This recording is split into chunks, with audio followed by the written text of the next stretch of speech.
პირველად ვნახე შეფუთვაზე აი ესეთი წარწერა, მეგობრებო. შესაძლებელია უარყოფითად იმოქმედოს ბავშვთა ყურადღებიანობასა და აქტიურობაზე.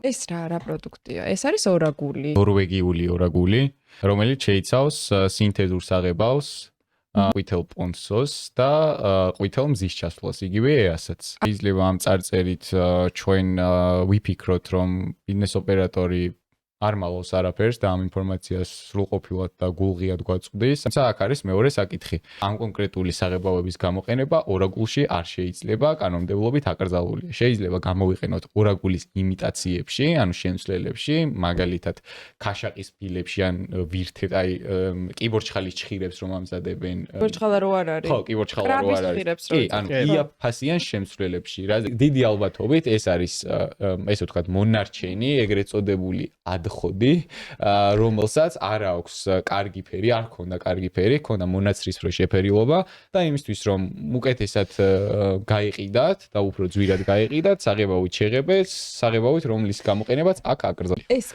საქართველოს წარმოებელია.